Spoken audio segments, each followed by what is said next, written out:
Cruzeiro surpreendendo e anunciando Bruno Spindel. Trabalhou por muito tempo no Flamengo e chega aí para ser mais um membro no departamento de futebol. O Cruzeiro tinha definido aí uma nova estrutura depois da saída do Paulo Pelaipe, mas o entendimento nas últimas semanas foi que era importante, até por causa do movimento que o Cruzeiro pensa em fazer, de ter aí um departamento de futebol bem atuante. Então, o Joaquim Pinto, ele segue exercendo as funções que ele sempre exerceu aqui no Cruzeiro. Claro que nada impede de ter aí o Bruno Spindel com uma experiência muito grande de, em uma negociação ou outra, ele acabar participando. Mas o que a gente apurou até com pessoas importantes aí do Cruzeiro é que a estrutura, ela se mantém da seguinte forma, com o Bruno Spindel fazendo exatamente o que fazia o Paulo Pelaipe.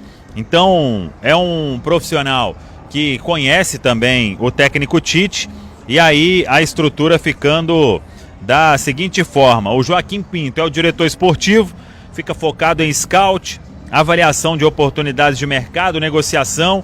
O Spindel, o executivo do futebol, ficando responsável aí por acompanhar o time nas viagens, ter contato mais próximo com comissão técnica e atletas, resolvendo questões do dia a dia, por que não participando sim também de algumas negociações pela experiência que tem.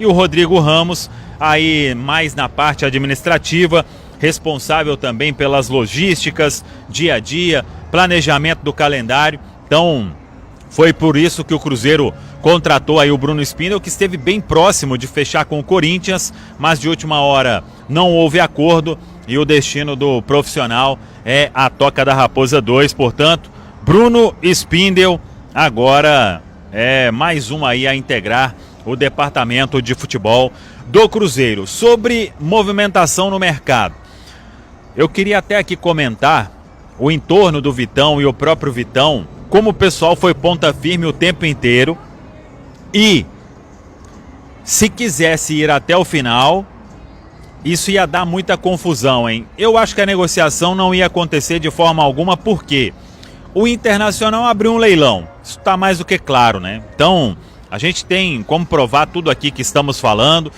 da parte do jogador, do staff, do entorno, do próprio Cruzeiro, que o staff do Vitão só procurou o Cruzeiro para acertar base salarial e tempo de contrato depois de uma autorização do Internacional. O Inter fez um acordo com o Cruzeiro, apalavrou aí 7 milhões de euros, mais o João Marcelo em definitivo, mais o Japa emprestado e por 80% dos direitos econômicos. O Cruzeiro se acertou com a parte que é do atleta, 20%, acertou base salarial, tempo de contrato, Tite conversou por mais de uma vez, o Pedro Lourenço, o jogador deu a palavra.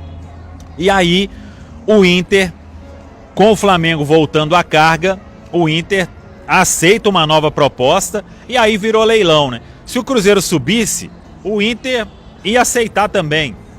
E aí não sei se o Flamengo subiria mais, mas para contratar o Vitão, o Cruzeiro teria ali que aumentar os valores ou fazer algo aí para o Internacional, e a diretoria definiu. Até agradeceu aí ao staff do jogador, ao jogador, porque em todo momento não é, o pessoal hoje nas redes sociais, a turma confunde muito as coisas, né? O Vitão recusou o Flamengo? Não, ele não recusou o Flamengo, mas ele tinha dado a palavra ao Cruzeiro, antes de ter dado alguma palavra ou alguma negociação com o Flamengo, porque ele foi negociar com o Cruzeiro somente quando o Inter deu ok. E aí a negociação foi caminhando desta forma, o Cruzeiro não quis entrar no leilão, não ia subir nenhuma oferta, porque o entendimento é que na circunstância que já estava a negociação, o Cruzeiro estava fazendo um esforço muito grande para um atleta que teria o contrato se encerrando no final do ano que vem. Então, por isso, o Cruzeiro comunica a desistência da negociação, vai partir aí para outro alvo.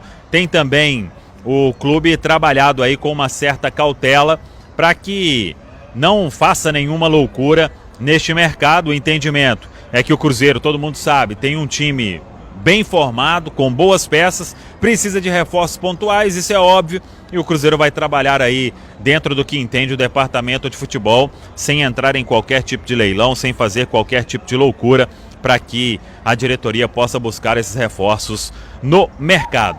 Tá falado, pessoal? Um abraço, até a próxima. Vamos que vamos!